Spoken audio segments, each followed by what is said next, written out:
Are you living with your girlfriend and sleeping with them? Are you going to church every Sunday? Are you sharing the gospel with your friends? And if the answer to any of those is yes, then you're probably not a Christian. If every person adopted these values around sexuality, around drugs, around alcohol, around charitable giving and so on, we would have a much more successful and prosperous and kind country that actually did take care of every human being. I'm talking about stuff like marriage, refrain from sex before marriage, avoiding intoxicants, avoiding gambling, avoiding usury. In terms of adherence and their compliance to those values, do you think Muslims live more lives how Christians perhaps should be in a higher number? Yeah, I think if you're looking at the average Muslim in the UK versus the average person who calls themselves a Christian, then yeah, I would say that Muslims have a more pious life in that respect. And Christians have not always managed to, but always said that we should respect people who live pious lives and are searching for God and trying to please Him. Assalamu alaikum wa rahmatullahi wa barakatuh, my dear brothers, sisters, friends and the foes out there. Welcome to another episode of the Blood Brothers podcast with your host, Dilly Hussain. Before I introduce today's guest, I want to remind all the avid podcast listeners that you can find this show and all 5 seasons on all the major audio platforms. And if you're tuning in via YouTube, don't be cheeky, do remember to click subscribe to the 5 Pillars YouTube channel. Today I have an esteemed academic, a Christian ethicist, philosopher and doctor, someone who's making a second appearance on the Blood Brothers podcast, someone who I have much fruitful conversations off camera as much as I do on camera. I'm honoured to have him on. That's none other than Dr. Calum Miller. Thank you.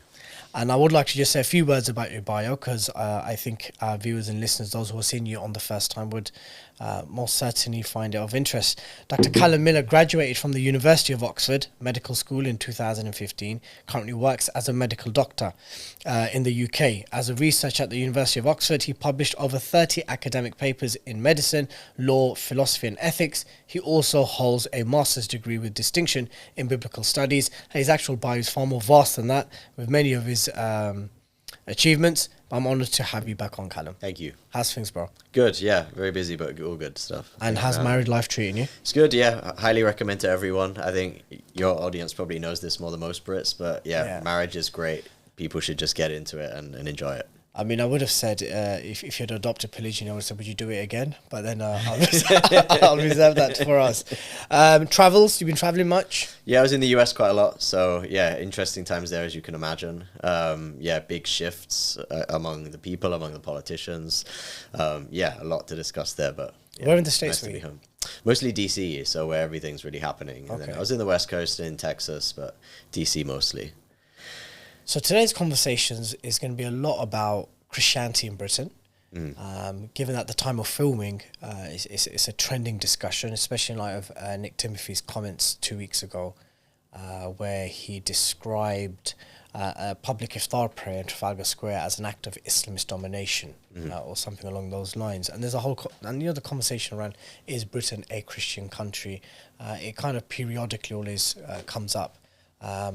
Sadly, nearly always in some type of relation to Islam or Muslims doing something. But let's kick it off. Is Britain a Christian country?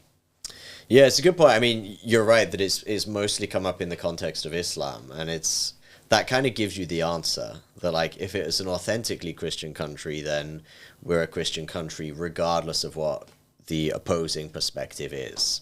So, we spent 100 years saying, oh, we should be a secular country, Christianity's declining, religion shouldn't play a role in politics. And now suddenly everyone's like, oh no, we're a Christian country, we've got to stick to Christian values. And we've seen politicians that say, we will always stand up for Christian values. And those same politicians voting for things like euthanasia or abortion, like completely opposed to Christian values in what they actually vote for. So I would say it's more complex than just a yes or no question, in that, yes, Britain is a Christian country, certainly in some of the form of government. The Church of England is the official church and so on. And in terms of the history, the values that this country has, although they have been subverted and perverted in certain ways, it's ultimately rooted in a Christian concept of the dignity of every human being, the value of every human being, the rule of law, the importance of basic freedoms, and so on. and especially, I think, most importantly, the image of God, that every human being is made in God's image, and that means that every human being has certain significant rights and deserves to be protected and treated in a dignified, humane way. And if you look back to pre-Christian culture in Rome or Greece, it just wasn't like that. You had gladiator fights, you had pedophilia rampant, you had slavery, you had all sorts of things that were totally against the idea that every human being has value. And Christianity changed that, and as I say, although the West has deviated from that, it's still rooted in that perspective. So it's founded on Christian values. But the question of, is it a Christian country? Technically, in those ways, yes. In other ways, probably the more important ways, no. So, for example, are most people Christian? No. Most people might say they're Christian, but are they actually Christian? We've discussed this before. Everyone knows there's a big difference between someone who claims to have a faith and someone who actually believes it and practices it. Spot on. And so the number of people in this country who actually practice anything close to Christianity is probably 5 to 10%. It's a small number. Yeah, go ahead. Putting the irreconcilable differences aside between Islam and Christianity, or Muslims and Christians, do you think most Muslims live a more Christian life than those who profess to be Christian? I would say, in the absence of data, I know it's just, I'm asking you for a stab in the dark. I'm talking about stuff like marriage, refrain from sex before marriage, right. Avoiding intoxicants, avoiding gambling, avoiding usury. In terms of adherence and their compliance to those values, do you think Muslims live more lives how Christians perhaps should be in higher number? Yeah, I think if you're looking at the average Muslim in the UK versus the average person who calls themselves a Christian, then yeah, I would say that Muslims have a more pious life in that respect. And Christians have not always managed to, but always said that we should respect people who live pious lives and are searching for God and trying to please him. Of course, Christianity, as you know, we don't need to sugarcoat it, there are obvious differences. You know, in the doctrine, most Muslims are not more Christian because we believe that Jesus was God, that he died to save humans. You guys don't. But in terms of the behavior and the values, the life, the piety, most certainly not in the beliefs, the lifestyle. Then we, and there's a lot of common ground that I think we need to if every person adopted these values around sexuality, around drugs, around alcohol, around charitable giving, and so on, we would have a much more successful and prosperous and kind country that actually did take care of every human being. So when I've conversed with Christians, my friends and others within the kind of punditry sphere, I shared an article with them which I wrote last month, and it's where I posited the question: is Britain a Christian country? I agreed, or I accepted that from a point of heritage, in terms of its roots, in terms of its overarching values. Yes, but I believe that in terms of its laws, the morals that it promotes in society and to the population, and how that moral framework then influences, not necessarily dictates, but influences law and legislation, I'd say it's far from Christianity. So when you look at currently British laws, like actual, legislation, do you think that's rooted in Christianity? I would say the foundations are, but the modern sort of implementation and the modern laws that are coming in the last 20, 30, probably 50 years are completely the opposite. So, we have Christians being prosecuted for preaching on the streets. We have Christians being prosecuted for preaching about homosexuality or abortion or things like that. We've had Christians convicted for praying in their heads 100 meters away from an abortion clinic. We have had people whose children have been taken away from them because they believe in Christian values about the family and sexuality and things like this. We've seen Christian schools be, shut down and have their rights taken away from them because they don't conform to the secular orthodoxy. So, yeah, more than just saying it's not quite a Christian country, I would say that over the last half century or so, the policies that have developed have been deeply anti-Christian and very hostile to Christianity. And so, yeah, certainly I think we're going very far down the wrong path at the moment. When we're seeing the resurgence of Christian nationalism in its many forms, when you look at that, whether it's the American type of Christian nationalism that we're seeing, or the British version of it. Now, I know it's not one monolith, and that would be unfair, because you have UKIP, led by Tenkoni, I forgot his first name, Nick Tenkoni, who positions himself as a Christian nationalist. You have the likes of Jada Franson, formerly with Britain First, but now they're called the Christian Nationalist Party, or Knights Templars. They position themselves as Christian nationalists. Tommy Robinson, Stephen Yaxley Lennon, positions himself as a Christian nationalist. Most segments of the current wave of nationalism, bar maybe the ethno-nationalists, bar maybe the likes of Patriotic Alternative and these guys, most right-wingers at the moment, whether in both sides of the Atlantic, kind of frame themselves as Christian nationalists. How scripturally or theologically normative is that ideology or movement, when you look at it? Yeah, it's a good question. I would say that there is a big difference between America and the UK. There is, and we notice, when we're there, especially in the South, like we'll go to a restaurant, say grace before a meal, and it's totally normal, and the waiter or the waitress actually like stands back and respects it and like gets what's going on. Whereas you try and say grace in the UK before a meal at the restaurant, and they're just like trying to put your food in front of you, like just totally not understanding what's going on. Yeah. So parts of America are still, I'm sure there are small sub-communities that are even majority genuine Christian. Whereas in the UK, that's extremely rare. So there is a big difference.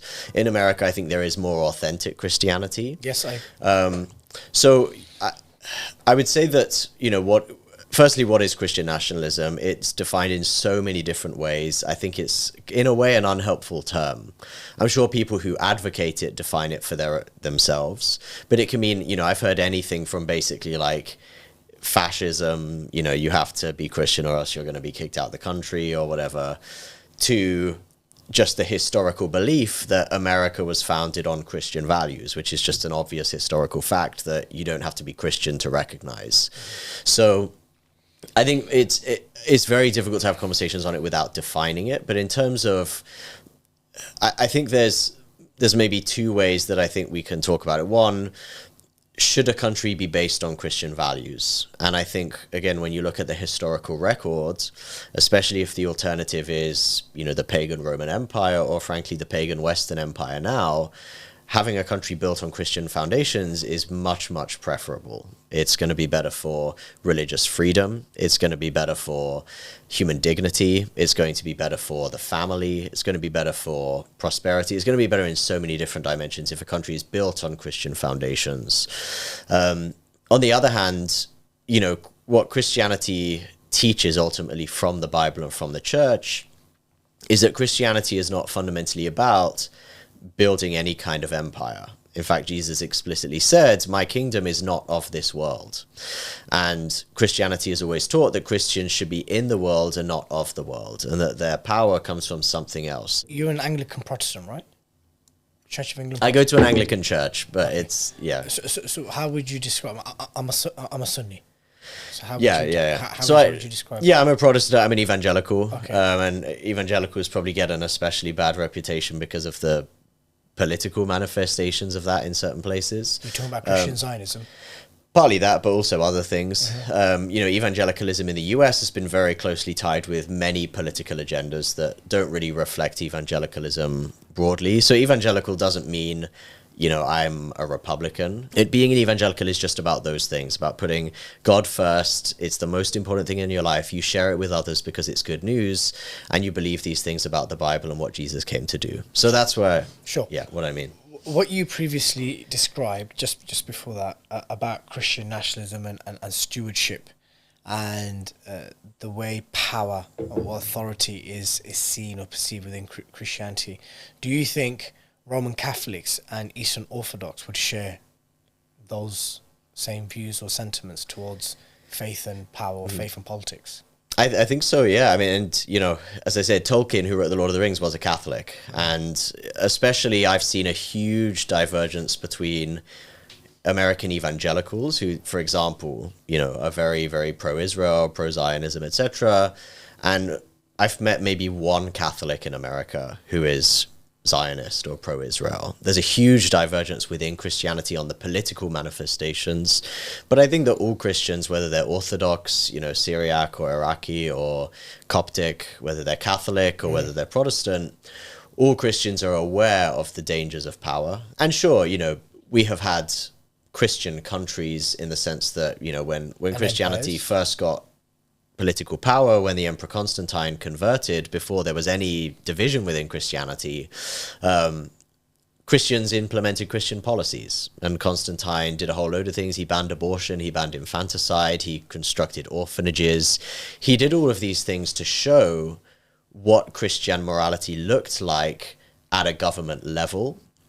But the church has always been clear that that doesn't just make someone Christian, that what Christianity is actually about is that personal change of heart, that repentance from sin, and that move to following Jesus in your personal life. And so the church has always been clear, yes, having Christian policies is a good thing, but it never substitutes and it's never more important than the actual personal repentance and salvation. It's interesting because as you were describing that, I was thinking of the normative Islamic position and approach. To ultimately what we're talking about is the management of people's affairs and different relationships on a societal level, on a governmental level. At least within normative Islamic tradition, it's seen as a huge responsibility upon the ruler, upon those with power and influence, to ensure that society is regulated or lives according to a Quranic or godly way, or if it's not possible, to at least inspire and influence where it can be done. Because to totally abandon that whole, if people don't see the fruits of what a godly society would look like, they may not be immediately compelled to even look into it. Whereas that it just helps the process of people believing in a system which they see is successful. So I was just thinking about that while you were describing it. I think that's true. I'll just say quickly, like the Bible has a clear emphasis that people in positions of influence and rulers do have to act justly, which it means according to these values. Yes, so, exactly. And if people see that in action and they see the fruits of it, naturally they'll be inclined towards accepting that faith. Yes, people accept faith for different reasons. They, you know, they might have an emotional or spiritual epiphany. They may go through some level of trauma or loss in life. Others are fully convinced with the veracity of the ideas that are presented to them. People vary for why they find faith. But a society which is governed by the said values of that faith, it just helps inspire and gravitate people more towards it. And you're kind of just giving people an open choice to the hellfire. If you have an opportunity to influence for the good in society, but you choose not to. But as you were saying that, I was also thinking, is there a Christian Sharia law? Is there an equivalence to Sharia where economic policies, anti-usury policies, penal code, how men and women should carry themselves in public, how they should dress, are these things, is there an equivalence within Christian jurisprudence of this stuff? Yeah, it's difficult to say because I'm not an expert on Sharia and how it sort of evolved over time. What we have in Christianity is we have a set of basic ethical principles, or even go back even further, there was obviously the Old Testament. You know, there was the Torah, there was the Jewish law, and this was obviously very prescriptive for how a country should operate. Christians believe that you know, Jesus came and said, I fulfilled the law, and he said, this is how you properly interpret it, and that he actually even said that the church is the new Israel. So he said that, yes, God did choose, and I don't know what Islam teaches about this. Christianity says, yes, God did choose the Jewish people, the descendants of Abraham, as the chosen people. But then a particular Jewish person, Jesus, came to expand God's promise and God's inheritance to everyone else, to the Gentiles, to the Goyim. And he said, Jesus came so that everyone around the world, whether they're Jewish or not, can receive the promise that God gave to Abraham. So the new Israel is the church. And so the church inherits all the promises that God gave to Israel originally. So we believe that up until the point where Jesus was sent as for the whole of mankind. We believe he was sent for Bani Israel. He Sure. He was sent for. In fact, we believe he was the last chance to the children of Israel because they had a consistency in rebelling and rejecting prophets and so forth. So yes, Jesus was the final prophet of Bani Israel, but we believe Muhammad was sent for the whole of mankind. That makes sense. Yeah. Okay. But carry on. So there was obviously the Jewish law for the country. Yeah. Jesus came and sort of replaced that. He said the new Israel is the church, and that's across borders, across nationalities, etc. Did he come with a new law or a continuation of what Moses came with? It was a continuation, but I think Christians have always said that Gentiles, for example, are not bound by the Jewish law. Okay. So I think, the early Christians did say, yes, the Jewish people should abide by those laws, by kosher, and everything else. But they also said that Gentiles don't have to. So Gentiles can eat pork, etc., and whatever. So it definitely, and then of course very soon after Jesus died, and he predicted this, the temple was destroyed, and the Jewish people were dispersed, sent into the diaspora, etc. And so, from Christianity's perspective, it started in a situation that had no political power. We were persecuted and killed for the first 200-300 years after Jesus. And so there was not even a question of what does Christian government look like? Because we were the people being killed. It was a different reality. And so what developed over time as Christians did begin to get sort of governmental authority, it sort of developed in the sort of non-government space, and then in the government space was the idea of canon law. So the church has had canon law for many centuries. I would say that Protestants have not really engaged it. Protestants tend not to really believe in the authority of it or take it too seriously. Why is that?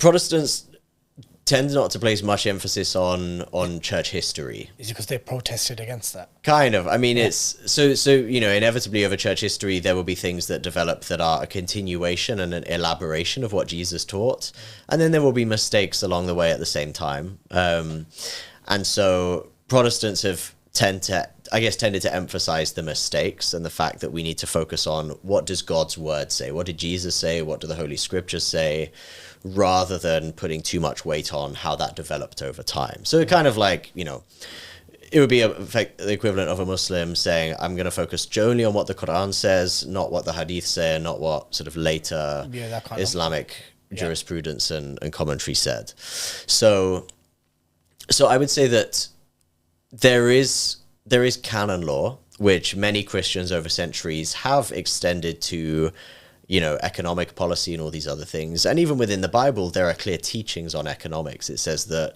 a worker should get a fair salary. It says that, the poor should be looked after. Yeah. It says that you should leave the edges of your fields so that a poor person or a foreigner can take from them if they need to. It has a lot of idea, and it talks about private property, so it's against, total communism, things like that. So there are economic principles. Anti-usury? Yeah, that's been a big part of church teaching historically, although most Christians kind of forget it these days. Most European kings did. A lot of people did. I think most religious people find that faith is difficult to live up to, and then we have a habit as humans of forgetting what our faith teaches. But certainly, I would say that the Christian vision of political life is not fully defined. There's a lot of room for disagreement about what system of governance. Should we have a monarchy or a republic or a democracy or whatever? There's a lot of room for disagreement about the details of economic policy. But the Bible does give ethical guidance in the basic foundations for every area of life, whether it's economic or social or family or these kinds of issues. So if I've correct in understanding, you're saying there's most certainly a framework and guidance there, but it's not as prescriptive and detailed as perhaps...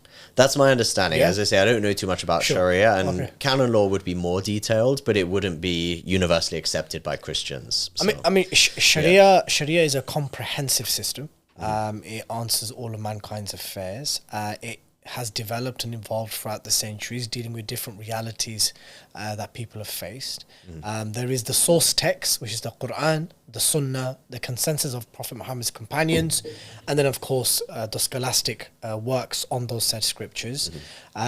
there's a thing called maqasid Sharia, which is the overarching values, the overarching emphasis on values which the Sharia seeks to protect. It seeks to protect your life, your property, your faith, your lineage, and other kind of core aspects, and that kind of underpins the overarching objectives of the Sharia. There are most certainly prescriptive aspects of it, the penal code, how men and women should dress, show of public affection, and these type of things. There's things which haven't changed, but there's so many things that have changed simply because the world has changed and times have changed.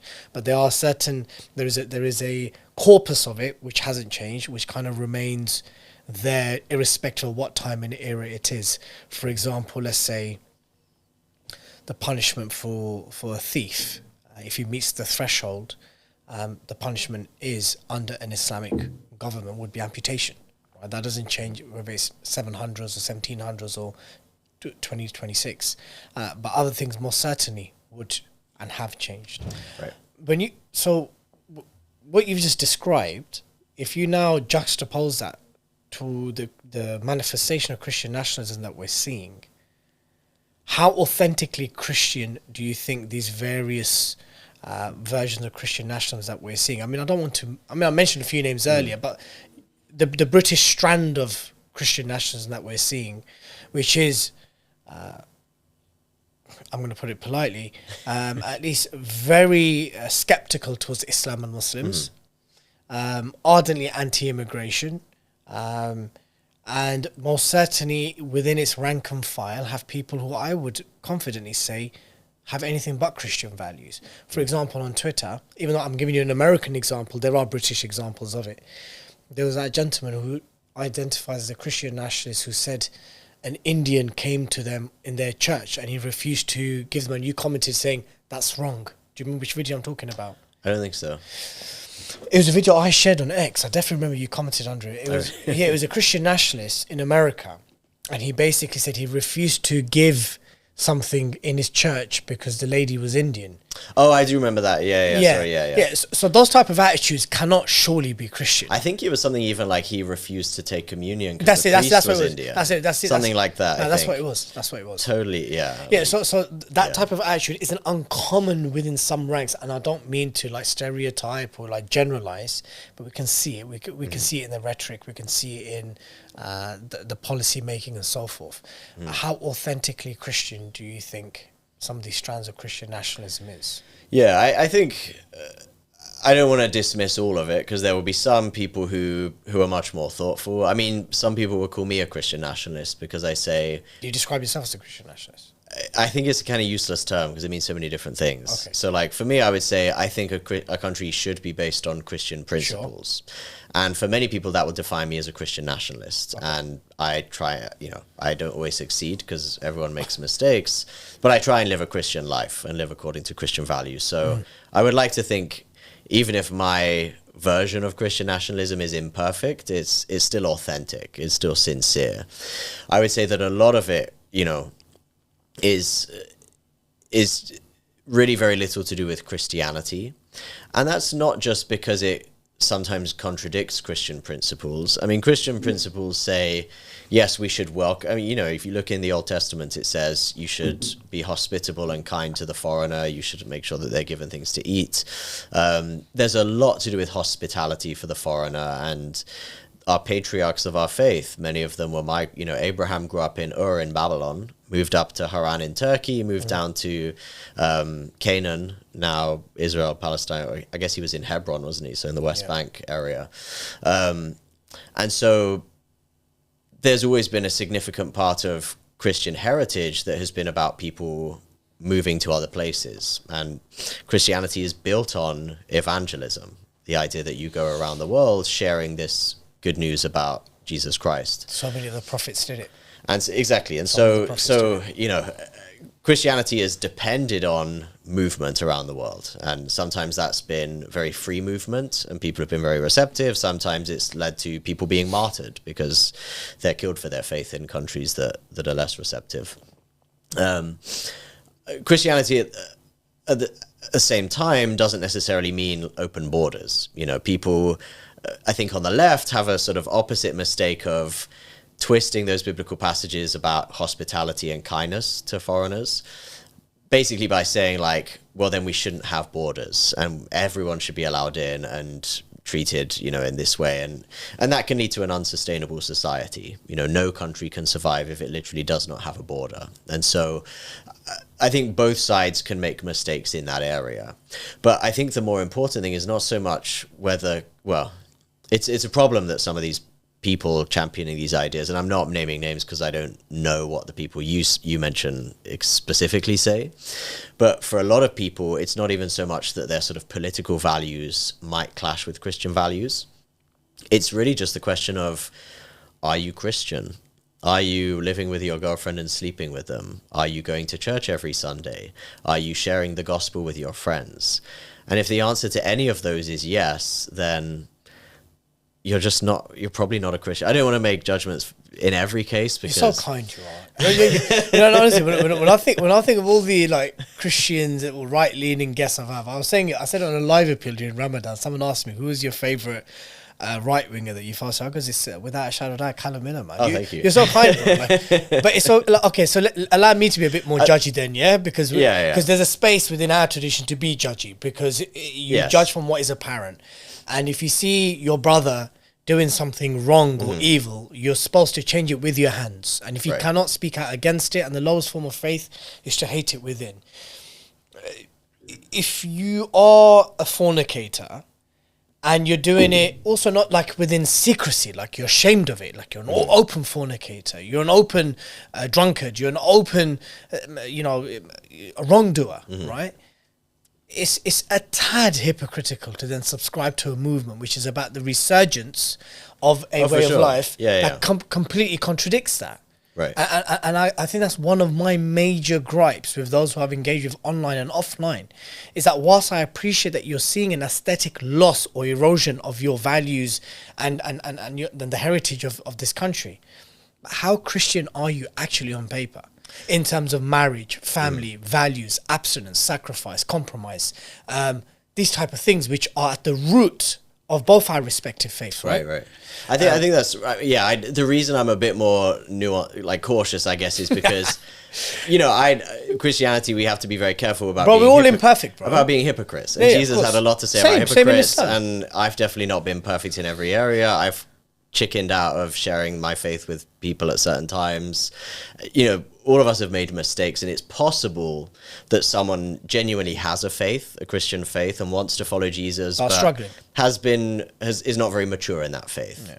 But I totally agree that the general point, if someone claims they've been a Christian for 20 years and they're a very devout Christian and they're sleeping with their girlfriend, they're not sharing the gospel, they don't go to church, I would say, yes, there's still a small chance they're Christian, but overwhelmingly it's no, probably you're not. And that's really the issue. What would you say to someone? There's a complete digress here, but I'm just curious. And I would say this, I think it would be a good thing if Muslims and other people challenge these leaders on these issues. We do. So rather, and of course, we get accused of being performative and arrogant, right, and showing off our faith and flexing our faith when it's not. I'm just asking. Once the rally you've attended is done, once you've chanted what you've done outside a migrant hotel or wherever it may be, how Christian is your life? Right. Like how many of your children were born in wedlock? Are you even planning for a family? Right. Do you abstain from things? Do you give your body a rest? Do you treat it like God's blessing and quite rid of it of intoxicants and stuff? Right. Because look, putting the theological differences aside, which again we can repeat until the cows come, is irreconcilable. I mean, I believe my position is that the differences that Muslims and Christians have will be resolved when Jesus returns. That is literally my position. So we can have, I believe that Christians and Muslims will have this type of up and down relationship until the end of times. That's my position. We will be large in number. There'll be times of war, times of peace, times of just mutual coexistence. And our affairs will be resolved when Jesus comes. We'll ask him, did you die on a cross? Your divinity, the pork, the dreams, all of that stuff. We can get all of that stuff settled once he's there. But until then, there's so many overlaps between how we should live our lives. Much of the values which you've articulated, bro, we have the exact same version of it within Islam. And I agree with much of what you said. And yes, but fundamentally, I still want to get to the crux of it. Are you living a Christian life? Are you living a life according to biblical morality? Are you even trying? Do you even care? Do you believe in a hereafter? Do you believe in hell and in heaven? Do you believe in eternal accountability? Your version of it. If you're not believing in any of that stuff, then I don't know how Christian you actually are. Well, I would say I see the even more important question, because Christianity is ultimately not about what values you have. You can have all the right values and not be a Christian. You can be a Christian, and if you're not very mature in your faith, have some of the wrong values. You need to practice those values. The key thing that I would ask people claiming to be Christian nationalists is, are you a sinner in need of salvation? Did God come to earth as Jesus to die in your place for your salvation? And do you therefore live every day in full obedience to him? And unless they can say yes, they're not a Christian. And that's the even more important thing. Why did they say, I try? Then then you can have a conversation around that. But I think a lot of people would be too embarrassed to even say, I try. They'd say, oh, it's not really my faith. I'm more like Anglican about it. They'd be. I think if someone says I try, and I do believe that, then you have the basis for a conversation. If someone says no, or they sort of try to run away from the question, then they're just not a Christian, and that shows you, are we even in a position to begin talking about Christian values, or is this person really just being performative? When you look at the marketplace of religions or global faith and global religion, organized religion, and let's just put the main religions and faiths out there, Christianity, Islam, Judaism, Hinduism, Buddhism, Sikhism, when you look at and there's many more, of course, but the major world religions, do you see Islam as the closest to Christianity? I know we don't need to keep saying it. There's irreconcilable differences, but in terms of beliefs, values, practice, outlook, this life and the next, which faith do you think is closer to what you believe? You specifically, Calum Miller. Yeah, I would say it depends what kind of Judaism you count. Obviously, Jesus was Jewish, and the original Judaism, Christians don't just believe is like close to Christianity, they believe it's true. We believe that God chose Israel, and that he sent Jesus, he sent a Messiah, and he sent Jesus to make Israel the light of the world and to bring salvation to the rest. That is what Judaism originally believed. We believe in the election of Abraham. We believe in Abraham's descendants, and so on. Obviously, as Judaism has developed since those times, since the temple was destroyed in 70 AD, the majority of rabbinic Judaism has gone down a very different path, where it says that Jesus was, a totally false prophet, that he was much worse than that, a heretic and a blasphemer, etc. Yep. Islam, on the other hand, as you know, doesn't hold that Jesus was the Son of God or God himself, doesn't believe that he died for our sins and was raised from the dead, but you respect him as a prophet. We love him as a prophet. And love him as a prophet. We love him as a prophet. And so I would say in that sense, compared to like modern rabbinic Judaism, Islam is closer to the right view of Jesus, but obviously, the divinity aspect, okay. Obviously still far off in that respect. No, of course. When you compare to the Eastern religions, the Abrahamic traditions are called that for a reason, because we all trace it back to Abraham. We believe in one God. We have very similar values and so on. I think everyone would have to say that Islam, Judaism, and Christianity form a group, and then the Eastern religions are very different to those. But obviously major differences within those three Abrahamic ones. Bringing it back a bit closer to home, and just on the theme of type, because we're gonna kind of swing between like discussion of what's happening relevant to Britain now in terms of the politics and everything, but also because it's kind of all tied in. So at what point then would you say, obviously it would be the period of Reformation and then the Enlightenment that followed. Why was there that need to break away from the church? If Christianity had guidance it had a framework for the management of mankind's affairs, which is practiced. I mean, let's keep it to Western Europe or just Europe. Why was that departure necessary between church and state? Yeah, I think the key is in the term Reformation, and honestly, a lot of Protestants forget this themselves, but the goal was never to just break away from the church, because the original reformers believed that there was one body that was the church that had existed from the apostles of Jesus, and that had preserved a lot of very important traditions, both doctrinally and ethically, from that time. But they counted themselves as reformers because they wanted to reform the church. They said that the church has been so corrupted that we need to restore it back to its original purpose, back to its original beliefs, its original practices, and so on. So do they see Catholicism as corrupt? So the church, and ask any Catholic, they will say, yes, some of the popes have been horrendously corrupt. So, That's documented. a lot of people misunderstand Catholic doctrine in believing that the Pope is infallible. Like, no Catholic believes the Pope is infallible. They believe that certain things that the Pope teaches are infallible, but they agree that the Pope can be one of the worst human beings in the world, as sometimes they were in history. Even the last Pope, Pope Francis, you notice that most Catholics will treat him with respect because of his office, and they say, yes, he is the successor of Peter, he is the Bishop of Rome, he is God's representative on earth, and yet they will say he's a total disaster and like hopelessly frustrating. So yes, everyone agrees that the church has often been led by incredibly bad leadership. A lot of the popes were total womanizers, fornicators, not adulterers because they couldn't get married, but had a lot of children, etc. Corrupt, responsible for all sorts of horrendous things. But Protestantism wasn't just about that. It wasn't just about the person of the Pope and the bad things that they were doing, although that was the case. It was also about certain doctrines. For example, the idea of indulgences, which is basically the idea that you can, I don't want to, put too much authority on me here because I might get this wrong, but essentially the idea that you can, to some extent, make reparation for your sin. In penitence, you can sort of atone for your sin to some degree by doing some good work, and then the priest would give you an indulgence that would basically help to remove that sin from you.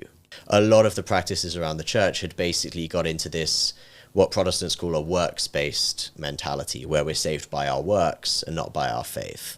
And so that's why the Protestants had to say, we love the church, we want the church to succeed, we believe in one holy Catholic and apostolic church, which is what our creed says, but it needs desperate reform, and until it has that reform, we have to be a sort of prophetic opposition to it, rather than being kind of complicit in it. I know we can never do any justice, really, in terms of delivering depth to these very, very complex periods in history. People spend 3-4 years studying it. You know that more than anyone as an academic. So like when we talk about the Reformation had different manifestations in different parts of Europe, right? Mm-hmm. In different periods, different periods. Or even when in a broad brush way, we talk about the Enlightenment. The Enlightenment was many thinkers in many parts of Europe, right? Exactly. Yeah. And some people actually say there was no such thing as the Reformation. Yes. There were like 5 Reformations. Yes. And they were pretty independent. Yeah. As opposed to one collective movement at one given time. But however, allow me, because of time constraints, that we will be broadly speaking about, and whenever you feel like an important nuance is necessary, please just go for it. How then did this good faith movement for Reformation within Catholic dogma then incrementally lead to a point whereby there's no dogma, there's no centrality or there's no prescription whatsoever? Yeah. How did it go from that to then an entire civilizational way of life where there is a separation of church and state, and things became ceremonial, things became aesthetic, things became just in name? Yeah, it's a great question. I would say firstly that the idea of nominal or cultural Christianity is still present in every strand. So, I'll speak to some of my Orthodox friends and they will say, there obviously are very devout Orthodox believers, Yes. and that some of them are killed for their faith. But a lot of them don't really believe the faith and adopt it day in, day out. And it's kind of like a nominal thing that they just call themselves Christian.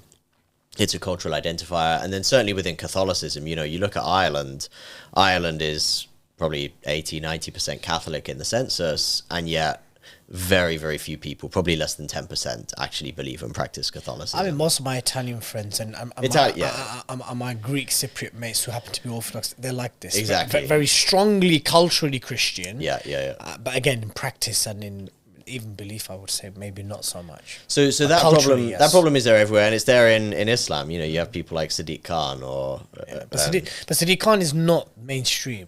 Within our communities, Sadiq Khan isn't high in number. Most Muslims are still very socially conservative. Yes.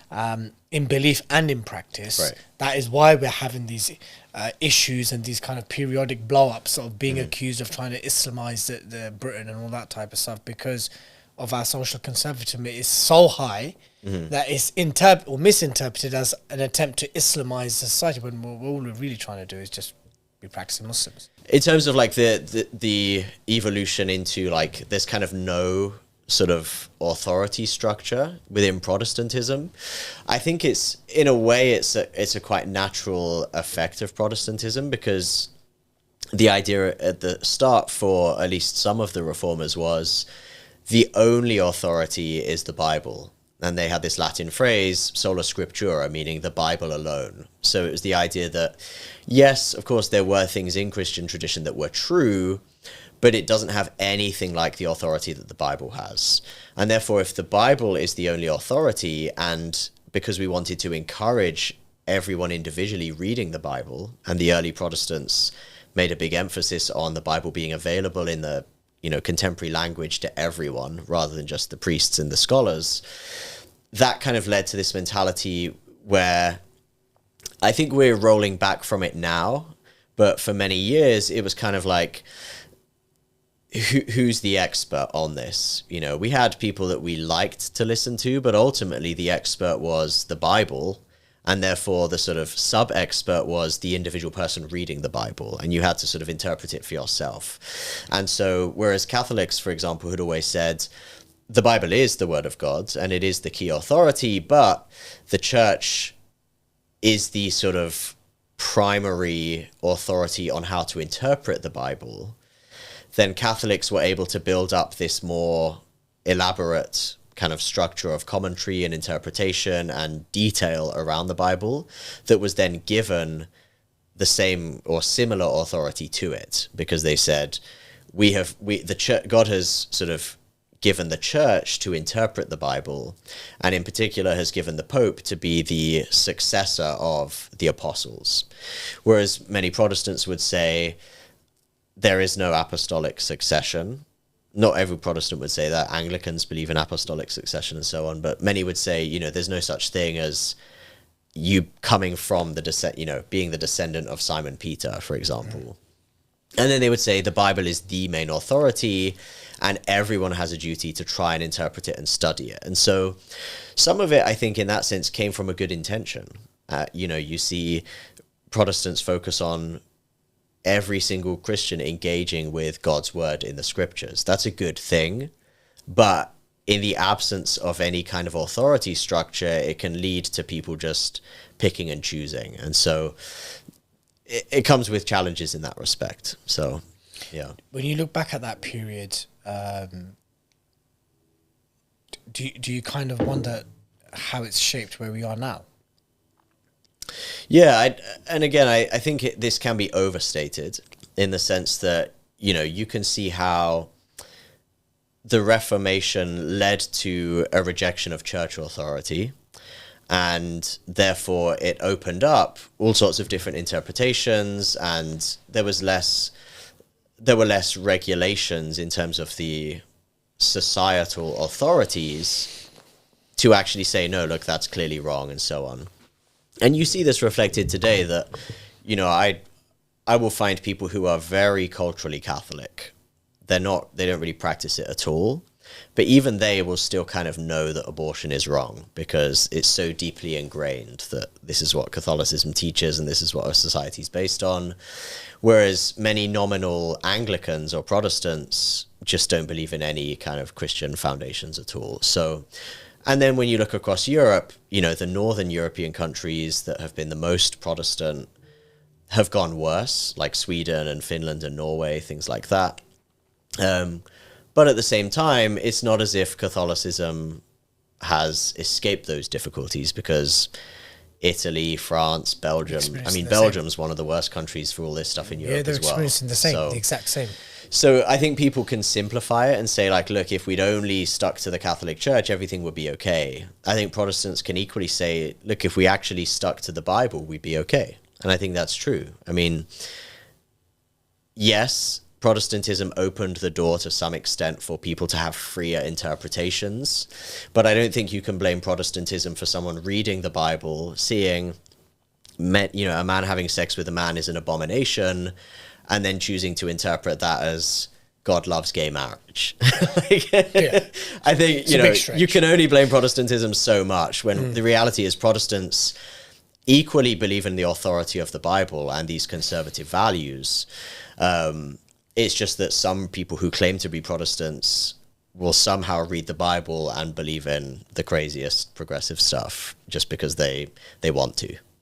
How reflective is the current Church of England or the institution of the Church of England of your own personal views and politics and leanings? Do you think it could do a better job? That's putting it very politely. The Church of England is a total shambles. It's an embarrassment,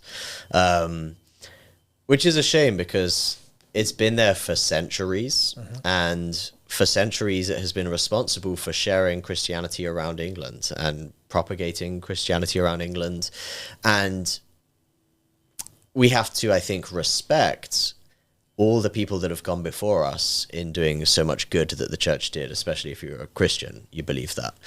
And we see the Church of England, many of us, as the continuation of that. And so it's something that is very precious to Christians and to the country because it is the institution that has been responsible for so much good historically. And I think if you're a conservative like me, you can't just say, forget it, we'll ditch it and create something else. I think conservatives like me want to value the role that it's played historically. But at the same time, I don't think we can, mince our words in saying that it is a complete abomination. It is something that is totally contrary to Christianity in many respects, that openly advocates for anti-Christian things, that even when it does still hold the right beliefs, it's too scared of them to say them publicly. And that is really looking very little like Christianity at all nowadays. Now, I'd balance that by saying there are many Church of England churches that are very good churches. So our church is a Church of England church, a fantastic church that believes what the Bible says, that teaches what the Bible says, that believes in the Christian faith very sincerely and very credibly. But when you look at the bishops and the way that they talk about Christianity, the way they talk about their moral values, the way they talk about almost everything, it is so alien to what Christians actually believe and teach that I would caution anyone against looking at the Church of England bishops and saying this is what Christianity represents, because the large majority of them just simply don't have anything to do with the faith. Bit of a digress, but it's a related one. It's like a bit of a quick fire. Where I want to just literally ask you on a belief, like permissible, prohibited, your own belief according to your creed. I'm going to get in trouble here, man. Yeah. Okay. Sex before marriage. Against, definitely. Same-sex marriage. Against. Same-sex relationships. Against. Usury. Against.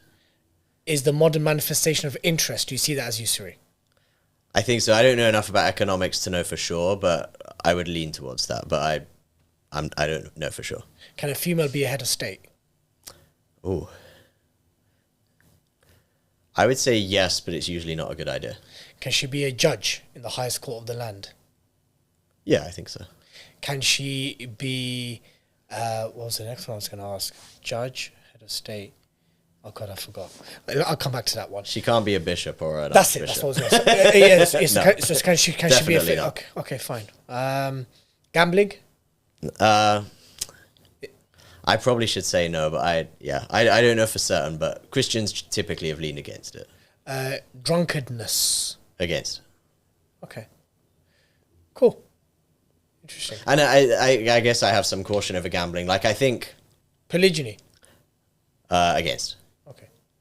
Gambling, I think Christians have definitely condemned, like, mindless gambling, where you're just kind of throwing away money on a slot machine, that kind of thing. But there's a sense in which, like, every investment you make has risks and so on. And I don't know. I wouldn't know enough about Christian history on those kinds of things. Abortion, obviously. Obviously against. Yeah. Cool. IVF. Against. How come you guys are against IVF? If it's come from the husband? For two reasons. The first is that in practice, the majority of IVF destroys human beings. So what they normally do in IVF is they create like 7 or 8 embryos, which are early human beings, and then it picks the ones that are best, and then basically destroys the rest.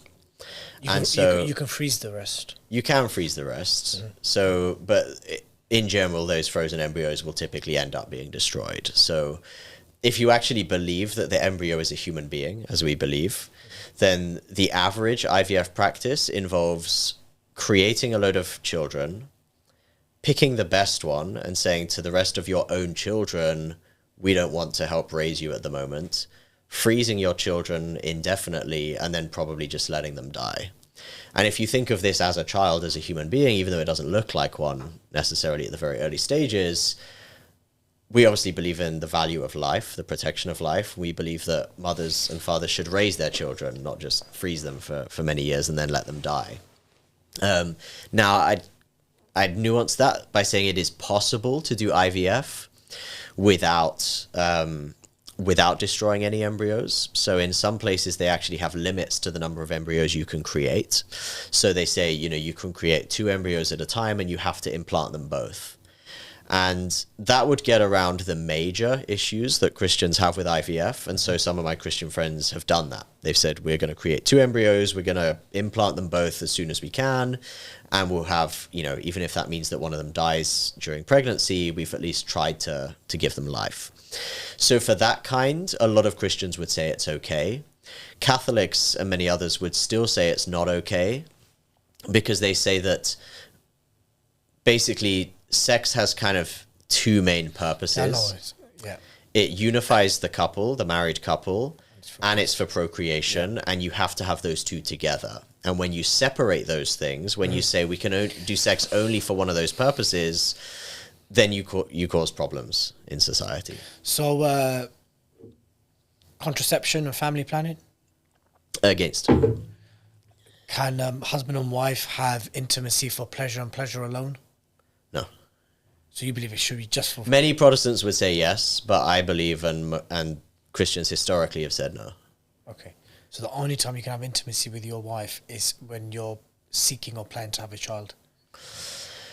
I.e. she's ovulating around this time and that's the only time... No. So we would say you can have sex and should have sex other times, even if you're postmenopausal or outside the fertile period, etc.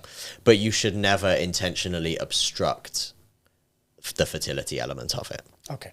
So yeah, you should always have an openness to having a child. So, and people say, well, like, can you really be open to having a child if you're like 70 years old?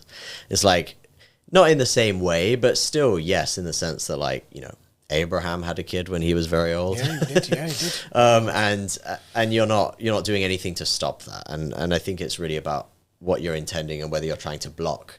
Basically, are you trying to have sex without the responsibility, which it often is about.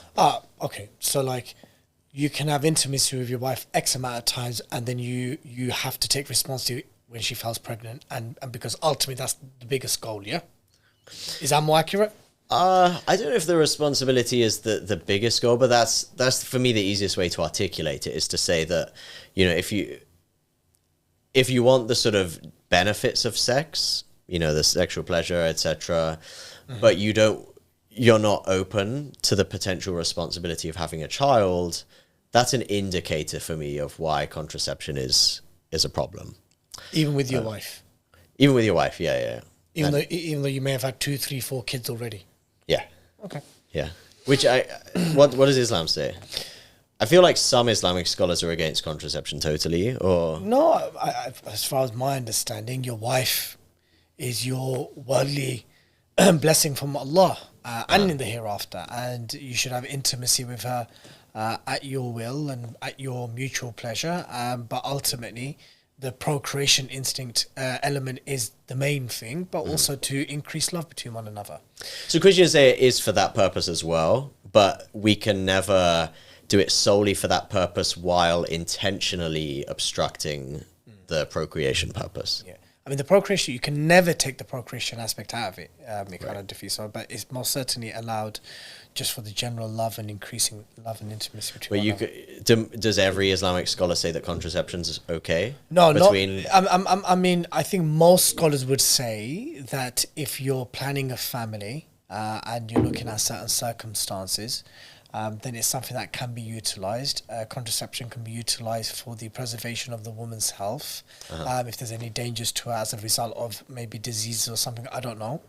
But if it's like you're using contraception always to avoid procreating and having a child, then that would be sinful. Okay. For sure. Mandatory fasting. I don't think, as far as I know, Christians have never believed in mandatory fasting. We believe in fasting for sure, and some are much better. So, like the Ethiopian Christians fast in a unbelievable way during Lent.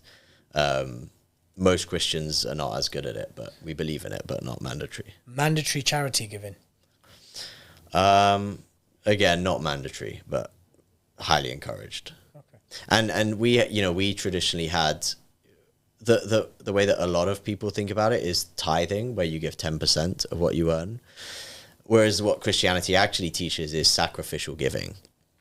That you should give to the point where you are missing out on things you enjoy or things you like because you are giving too much away. So if you earn £10 million a year and you give 10% of it, you're probably not going to notice that very much. Like you're missing out on maybe an extra 5-star holiday, but you already have 10 a year. So I think Christians would always say you have to give to the point where you are seriously sacrificing as a result, whatever that percentage might be. Ritual slaughter. Christians are, we don't have the concept of ritual slaughter. There was a debate in the early church about can you have food that was slaughtered to another god? So let me just perfect. So let's say Hindu restaurant, Hindu friend, Hindu colleague serves you food that was blessed according to their false deities and their idols. Could you consume that? I think it depends on the Christian's conscience. As far as I know, I might be totally wrong and very embarrassing, so please don't quote me. But I think what the early church decided is it depends on the individual conscience for that kind of case. Okay. Yeah. What else I want to ask?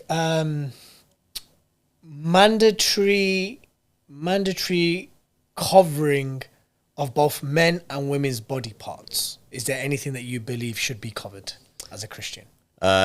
The Bible definitely teaches about modest dressing. Yeah. And it also teaches that we should not cause each other to stumble.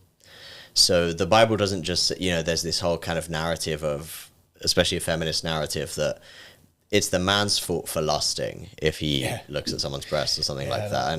And that is true. Christians obviously believe but men have a responsibility not to lust, and that's the primary responsibility. Lower your gaze, don't look. Lower your gaze. But it also says that Christians and people in general don't live in a bubble where everyone is responsible for themselves. Yeah. You're responsible for each other, and you should sacrifice to help each other. And that's really what modesty is about. It's about saying, I might not wear what I want to wear because I'm going to help my brother and sister to stop them from falling to that temptation and that sin. So we don't have like precise rules about it, and we've always said that it depends on the culture. There will be things that in some cultures would be considered immodest that in other cultures would be considered totally normal and fine. So it does depend on the culture, but we've always said you should be modest and cover up. I don't want you to go into detail. I don't even want you to elaborate on it, but I'll just ask you, so I don't want you to get into trouble. Do you think there is an issue of women dressing immodestly in the West? I mean, obviously. I mean, if you look at some of the... Does anyone say no to that? Like, obviously. I mean, but then I look at some of the Christian trad wives in America, and they look mad as well, brother. So surely that can't be modest either. And there's a lot of like thirst trapping among trad wives. Yeah. But I think a lot of Christians are also calling that out. Like, that's good, because you look at the comments and they're like, "What are you doing? This is not. This is obviously just Bringing the podcast to a close. There's still 3 topics I want to put your way, and it's still again thematic and linked to everything we spoke about. And that's the notion of religious pluralism. Mm-hmm. We touched upon it when we last sat down, and if I recall, you told me last time that there is a kind of Christian belief of allowing others to practice their faith. In Islam, we have it as well. Not only do we have that space, we also give further autonomy by saying, if you even want to rule amongst yourselves according to your, especially with the Jews and Christians, if you want to have your own courts, you want to govern, you want to mediate and do all your stuff and arbitrate amongst your own laws, do it, go for it. Religious pluralism. Can Christianity truly prevail? So this is the question. Can Christianity truly prevail in a truly religiously pluralistic society? I ask you this because, and it links back to the first question, is Britain a Christian country? In its heritage, in its institutions, in its foundations, and even its aesthetics, yes. But ultimately, it is also a secular liberal nation state. And in a secular liberal nation state, it says that there is beliefs such as mutual tolerance, religious freedoms. A Hindu can profess and proselytize their faith. A Muslim can do it. A Sikh can do it. A Christian can do it. Can Christianity really prevail in a religiously pluralistic society where it gives every other religion, it gives, in theory, it gives every other religion the same right that it has? Mm-hmm. I think definitely it can prevail in a pluralistic society, and many Christians have said that it can even prevail more. And there are a couple of reasons for that. One is that when Christianity becomes the default, it becomes cultural. And you have a lot of people claiming to be Christian and thinking that they're Christian when they're actually not, and they have nothing to do with the faith. And so that's a massive danger, because in Christianity, we're not saved because of what we claim or because of the, religion of our culture. We're saved because of what we choose to do, to follow Jesus or not. And so giving people a default that tells them you're Christian when they're actually not is extremely dangerous. One of the worst things you can do, according to Christianity, is give someone a false sense that they are Christian when they're actually not, because it basically makes them comfortable and think, I'm Christian, I'm fine, everything's going to be okay. I'm going to coast to paradise. When they're actually in massive danger because they're not following Christ. So that's one of the biggest dangers, and a danger we see, that we have a lot of friends and people we come across and politicians who say, I'm a Christian, they're not, but it gives them a full sense of security. Do you interpret Matthew 22:21, render to Caesar what belongs to Caesar and render to God what belongs to? Do you interpret that verse as a separation of power and religion or church or state, which is commonly cited as such? Not quite. So I think what he's really saying there is, so the coins at the time had the image of Caesar. Yeah, they had the image of the Caesar, and that's why Jesus asks the question, whose image does this coin bear? And they said Caesar. And then he says, give to Caesar what is to Caesar, give to God what is to God's. And the word used for image there, the Greek word, is the same word that the Greek translation of the Old Testament used when it said that humans are created in the image of God. So it says that the coin has Caesar's image, every single human has God's image. And so what Jesus is saying is give your entire self to God. Not just like part of it, not just your money, not just your allegiance, not just what you say. He's saying give everything you have to God because you have God's image stamped onto you. So it's not saying like coins and money are the state's area, yes, and the personal life is God's area. He's saying everything belongs to God. Why is it commonly cited as such to present a case for secularism within the Christian tradition? I think it's, I don't know. Do you accept that it is commonly cited as such? Probably, yeah. I mean, I've heard it. I don't remember whether it's Christians saying that or others. I'm sure some of it is probably just lack of the historical understanding there. And honestly, you know, you probably have this in Islam as well, that a lot of people come to a position and then try and find biblical verses that that seem to it's called fatwa shopping. So, so you arrive, you succumb to your whims, and then you look for the ruling afterwards. We call it proof texting. So you find a proof text that legitimizes. I like fatwa shopping. Fatwa shopping. So I think a lot of it is that, like, some people want to be secular for different reasons. Sometimes because they genuinely think it's the right thing. Sometimes because they're liberals pretending to be Christians. Sometimes for other reasons. And they seek justification for the text. If you believe that, then it's a verse that seems on its face to kind of support that. But I don't think there's any like deep theology in the text that would make people think, oh, then we should definitely have a separation of church and state.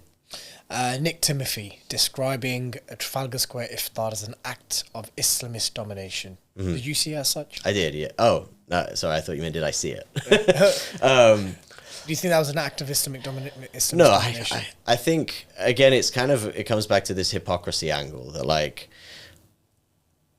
if you really are concerned about which faith is the most prominent and you want it to be Christianity, go to church or go to Trafalgar yourself and start praying. This Friday in Trafalgar Square, I assume they do it every year, so I assume it's happening this year.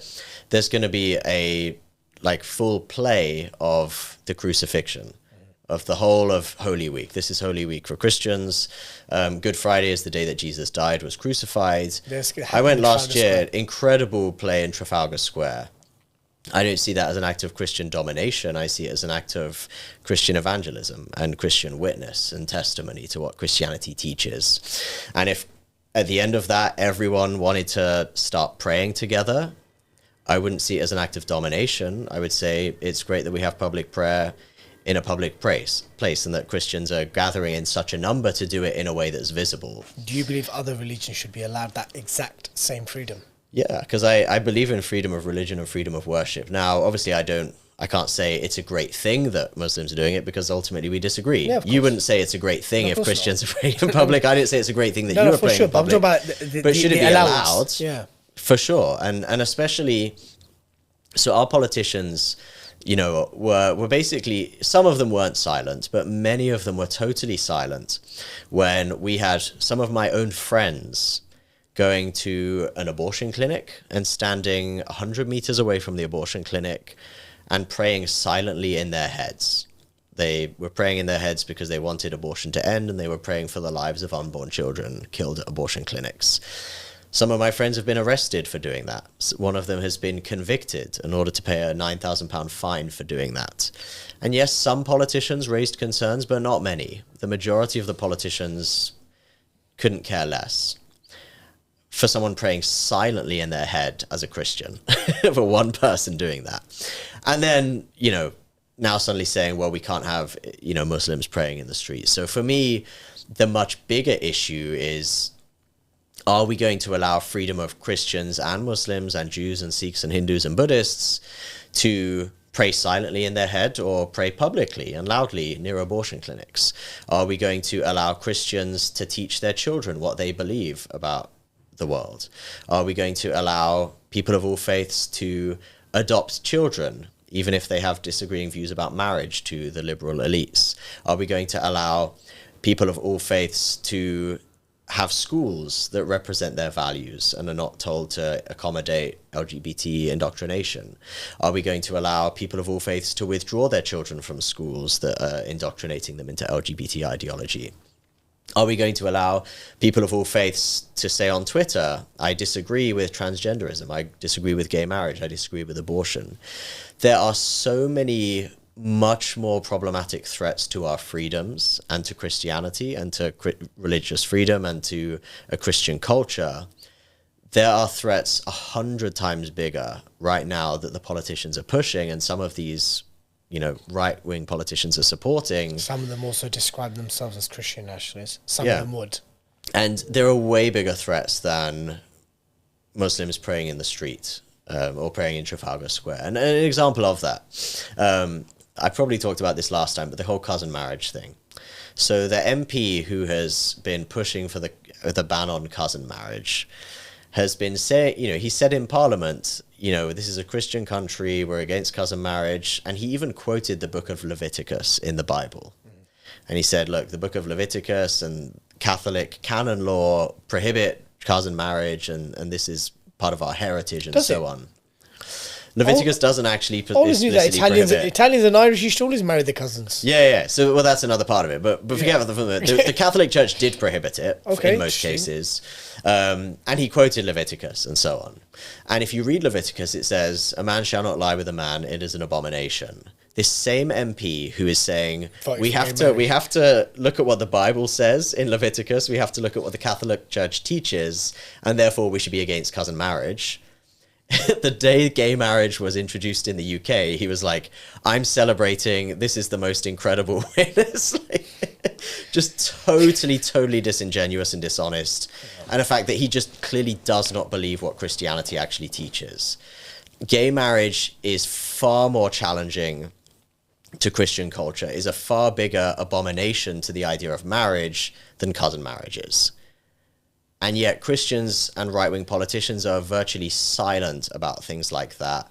And they focus on these tokenistic things where Muslims are just praying in the street. And you might not like that. I don't agree with... No, it's a part of their dogma. I don't agree with Islam. I think it would be better, as a Christian, obviously, if Trafalgar Square was full of Christians praying there. But that's not going to happen unless Christians actually stop fighting these stupid wars about, you know, who should be able to do stuff and actually just get on and do it and pray themselves. But also singling out cousin marriage or halal ritual slaughter or Sharia councils, it's what's become synonymous and normalized within the dog whistle of the right. I'm sorry to say it, bro. Right. You know, you would hear every day as soon as you log into X and even in public rhetoric, Sharia councils, halal slaughter, the niqab, the burqa. There's literally a Jewish equivalent for nearly every single one of those things, and you never, if ever, hear any critiques of the Jewish counterparts who practice pretty much the same things. And you look back at, you know, videos from 100 years ago in the UK, and all the Christians, most of the women covered their heads. Not to the same extent. It wasn't a full face covering, but they would have a hair covering. Yeah. And in many Christian churches today, we say that women should cover their heads in church. At least, again, not the niqab, but with the hijab sort of style. Obviously not hijab, but and I think this is shifting a little bit in certain parts of the right. So people like Rupert Lowe, who I'm sure is not very popular among Muslims, when he has been challenged on these kinds of things and said, well, what about kosher, which is... He's the only guy that's probably only said kosher as well. You'd be hard, name me someone else. Probably not me, yeah, I mean... Yeah. Maybe one more person. It's only Rupert that said, okay, kosher and halal. Yes, yeah. Otherwise, everyone else is pretty much halal and no mention of kosher. And that's another conversation for another time. Right. I want to go on another quick fire ask. Obviously... You believe in the divinity of Jesus. You believe he is God and the begotten Son of God. We believe he's a messenger, a beloved messenger. That will never be reconciled. That's done. Okay. Virgin birth? Spoke as a baby? No. Okay. Cured a Christian can believe they did that, but... Cured the leper? Cured the leper, yeah. And the blind? Yeah. Had disciples? Had friends? Yeah. Okay. Will return, is the Messiah. Cool. Will rule the world for 40 years. Longer than that, but but will return as the worldly king as well. That's controversial among Christians. Really? I mean, he's like the ruler of heaven and earth already, and he will come back. But when he comes back, will he rule?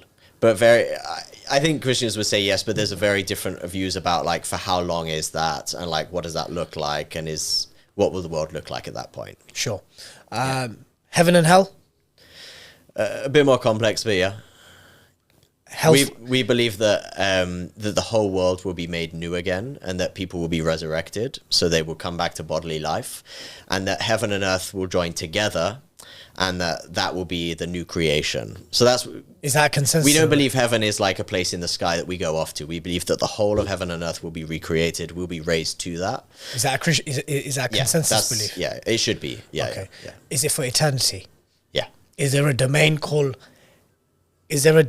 which is paradise where the believers will dwell, and a hellfire where the disbelievers will be punished for eternity? Yeah, so the new creation is where believers will be, given that to inherit and live for eternity and have eternal life, and it's paradise.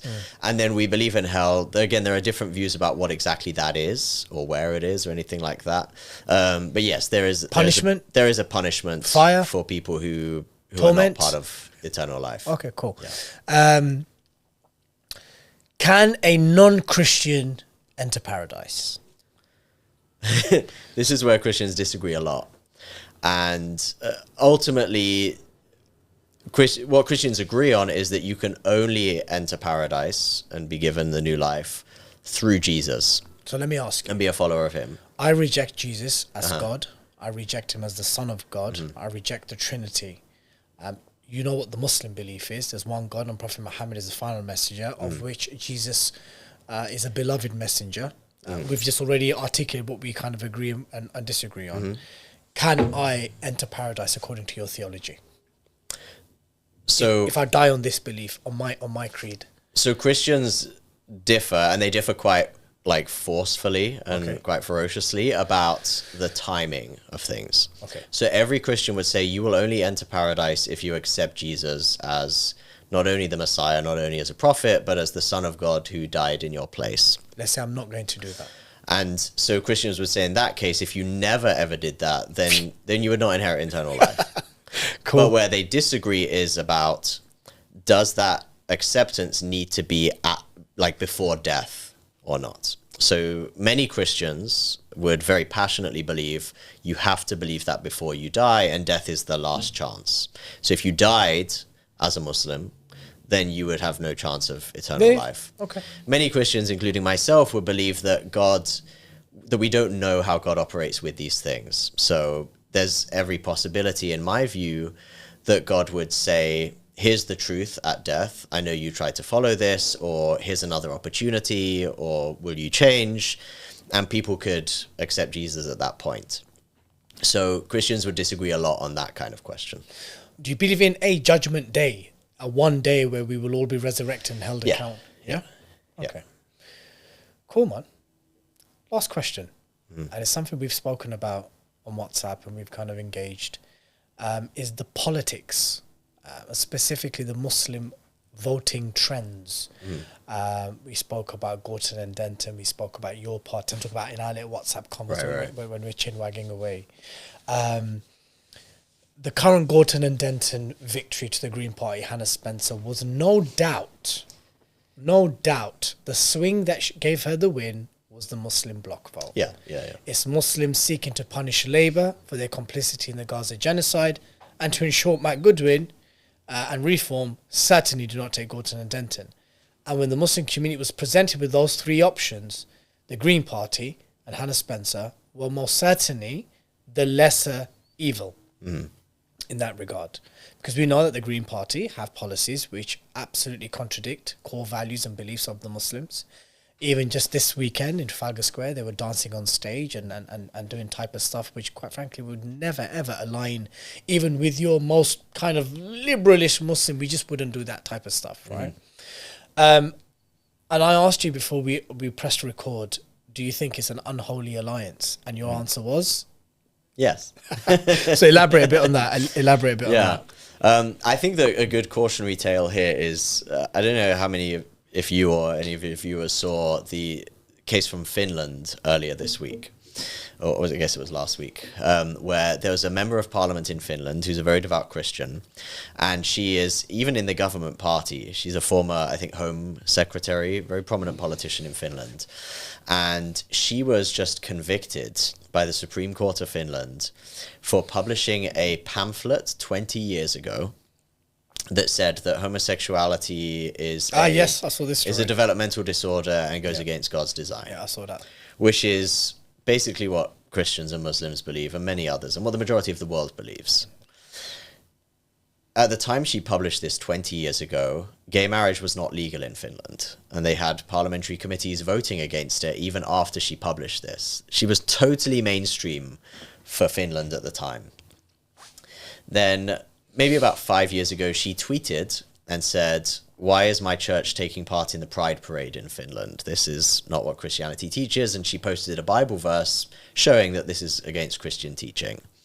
And so she was then investigated by the police. She was sort of prosecuted for this and subject to years and years of legal drama for this tweet where she basically said, "This is what the Bible says, and how can you support the Pride Parade as a church?" Nothing, hostile or insulting or anything like that. And so because she did that, and the bishop said something the bishop was then investigated, the police subjected her to hours and hours and years of interrogation and investigations and prosecutions. They went back into her history, found this 20-year-old pamphlet that she wrote, that the bishop also wrote, prosecuted both of them. And even though at the time what they said was perfectly mainstream. And then last week, the court said, yes, that pamphlet 20 years ago was a hate crime. It should be prosecuted under the war crimes section. Hate crime then or hate crime now? It's a hate crime, I guess, I don't know, it doesn't matter, but they prosecuted her. Bloody hell. And they said, well, even though it wasn't a crime then, you reposted it a few years ago and shared it on social media, and that's the hate crime. The reason she reposted it on social media is she said, "I'm being investigated for this tweet and this pamphlet. Here is what I said in the pamphlet, so you can see for yourselves." So because she wasn't even promoting it. She posted it online to defend what she said and just to show people what she said. And they're now saying that her reposting that is her promoting this pamphlet again, and now it's a hate crime, so she's got to be prosecuted. Now, here's the craziest thing. She's been prosecuted. She's been convicted of this crime of saying homosexuality is a developmental disorder. And this is the craziest thing. She voted for the law that she was convicted under because she thought this is just against hatred, it's against hate speech. It's not going to be used against people like me. It's going to be used against, Nazis and fascists and anti-Semites and the really genuinely bad people. And then she had no idea that she herself would be convicted under it. And so I would say all that to say, this is a cautionary tale that if we push for things like hate speech laws, and if we push for, the Green Party, who, for example, are defending Muslims against some of the right-wing rhetoric, we should never be so naive to think that these will not be used against us. If Muslims push for the Green Party, and if the Green Party pushes for these kinds of hate speech laws, you can be guaranteed that whether it's in 1 year or 5 years or 10 years, those same laws will be used to prosecute Muslims. They will be used to remove Muslim children from their parents. They will be used to shut down Muslim schools. They will be used ultimately to persecute Muslims, just as they're being used to persecute Christians. Labour's already done that. Tories have already done that. Yeah. So there's the question of who's the lesser of evils. Labour's already done that under Prevent, under Contest, under various de-radicalisation programmes and safeguarding measures. It was a Conservative government that introduced the Counter-Terrorism and Security Act, which basically made Prevent statutory within the public sector. And for the very things that you've just described there, Calum, the very things, Muslim children have been taken away because of perceived religiosity and stuff like this. So really, I'll posit back to you. What are the options? Well, okay, this is something we've discussed, and it's a genuinely tough question. What are the options? Christians face the same question. There is no political home for the Muslims. Yes, it was Labour for many years, but the Gaza genocide changed all of that. Our fathers and uncles and elders still voted it for Labour in large numbers despite Afghanistan and Iraq. Think about that. And then it took the Gaza genocide and the awakening of Gen Z and the millennials to kind of like, no, this is not happening. And we changed course. We got 5 independents into Parliament, could have got 11 or 12, aiming for at least 30 for the next general election. And Gorton and Denton was one of those cases where, like, you know what the Green Party represents. You know that much of it does not align with your socially conservative religious views and worldview. But given the options, it made the most sense for Gorton and Denton. Who would you have voted for? Who would you tell Muslims to vote for? Well, so firstly, I would say that no. I think so. And conservatives don't like Matt Goodwin either, for reference. The Green Party, I think, would do these things on steroids in terms of their absolute commitment to anti-conversion laws, anti-gay conversion laws, which basically means you cannot say anything against transgenderism or gay marriage or anything. I think they would be much worse. I mean, the Conservatives were terrible, Labour are terrible. The Green Party have this kind of stuff parading on stage in Trafalgar Square. The Conservatives at least do it behind closed doors. They won't actually do it in public in front of your kids. If they're having let's say they made LGBTQ pride parades a monthly thing. Let's say they're freaking enshrined. Let's say we're assuming in a situation where Zach Polanski et al. Get into power, or they're in some type of coalition. Yeah, let's just put that hypothetical there. I can, as a father of children, as father of daughters, I can instill values within my child. Growing up, me and her mother and her extended family and her uncles and aunts and cousins and the broader tribe can instill values at home which will protect her from ensuring, inshallah, God willing, that she would never ever walk towards that Trafalgar Square when they're out there dancing and prancing around. I can't protect her from someone who's going to pull her hijab, bro. That's what I agree, but on the other hand, I would say it's not just about. So I'm not saying there's an easy answer to this, and I'll get to the question of what should Muslims do. But I would say that the first thing is we cannot underestimate the danger that the Greens and the left progressives in this country pose to religious freedom. Because yes, you can protect your child from going to see this perversion display in Trafalgar Square only until they take your child away from you because you believe in traditional family values. More Muslim families are homeschooling. But they will, so in Germany, they have taken away the kids of a Christian homeschooling family because they were homeschooling. They say homeschooling is an indicator of radicalism and an indicator of, extremism. And so they say, because you're homeschooling, we're going to take the kids away from you and you'll never see them again. Muslims will eventually start leaving the UK in large numbers and they'll go back to their ancestral So I know that this problem is already recognized and I know it's already used with Prevent and other things, but I would say the first point is just we cannot underestimate the danger to religious freedom for both Christians and Muslims. Agreed. That the radical left pose. It's not just a case of, it's not as bad. It's like all the options are not just bad, they're terrible. So what can be done? It's not easy. We have a certain set of mainstream options within politics, and then we have the potentially of new parties or independents. I would say that this is a time in politics that we have seen that independents and new parties are more possible than ever before. Agreed. And that might take short-term pain in order to achieve. So, the conservatives, the social conservatives in the last election said, we know that by voting reform, we are going to give Labour a massive majority. But the alternative is for the next 50 years, we just have Labour and the Conservatives, who are both absolutely terrible and unacceptable. And so it's worth it to give Labour a big majority for 5 years so that we can actually show that the parties need to shift. This is what we did in the Conservatives' last election. It worked. We see that Reform and the Tories and Restore, everyone is trying to push towards a more socially conservative line because we just said, you know what, give Labour the government for 5 years. We are not voting for you because you're that bad. We're seeing that this is happening on the left. So what will happen next election is people on the left give Reform a massive majority for 5 years because they say the Labour Party are just so bad, it is worth it to have 5 years of Reform. splitting the left-wing vote between Labour and the Greens so that we can actually push the left-wing parties in the right position, in the right direction.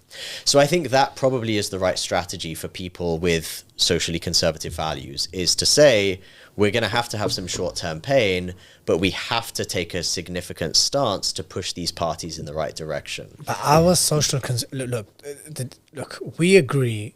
I think we've done two podcasts now, and people have seen our on-camera engagements, and we engage very cordially and friendly. We agree on most social issues and moral issues. Would you agree? But there's no space for socially conservative Muslims in the right of politics. I agree. There is none. I agree. There's just hostility. There's just not even hostility now. It's just appears in some quarters open warfare.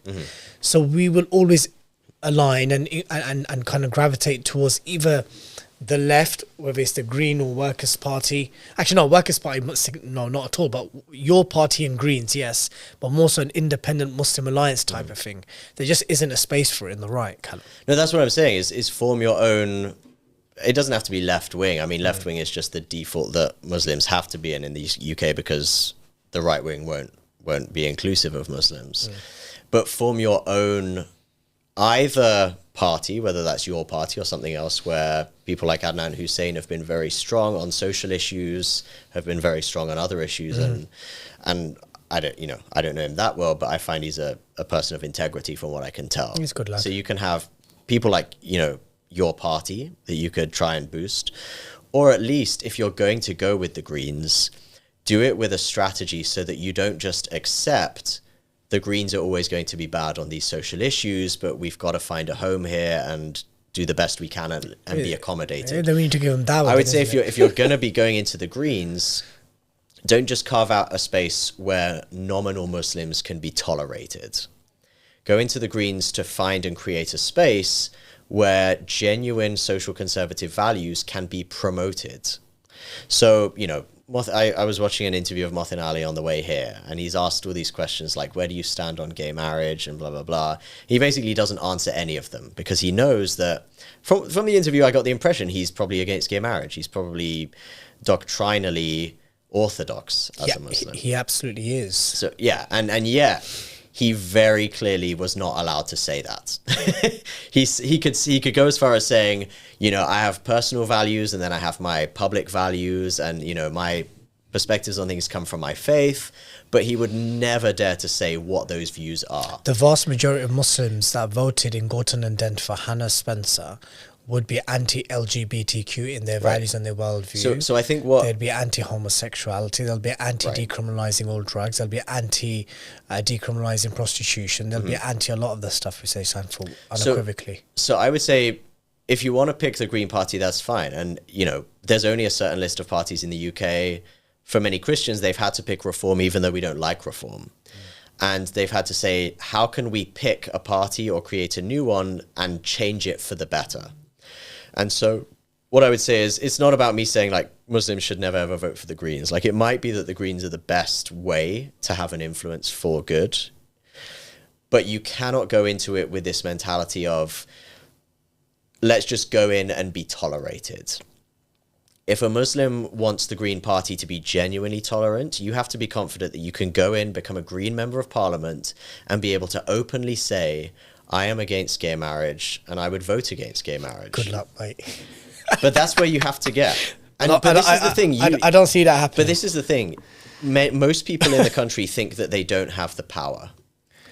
But they do. You don't need a large majority to hold the power. So if you say to the Green Party, you are going to tolerate social conservatives, or we are not going to vote for you, what choice do they have? Well, that's going to end up... The choice they have is... You're not to do what you say and to allow genuine conservatism within the Green Party, or they just lose. Yeah, I don't see that. You have more power than you think. No, for sure. And that's why I don't believe Muslims in large swathes will put all their eggs in the green basket. I think Gorton and Denton was just a nominal, circumstantial situation, which made sense. I think for the next general election, at least as much as I can tell you on camera, Muslims are organizing and mobilizing to get as many independents who are socially conservative but progressive on social justice issues into parliament. If it works out that there is green makes sense in a particular constituency, fine, but that's not the ideal. Gorton Dental was just one circumstantial situation. Muslims knew what they were signing up to when they were doing that. But yeah, interesting time in politics, interesting times ahead. It is.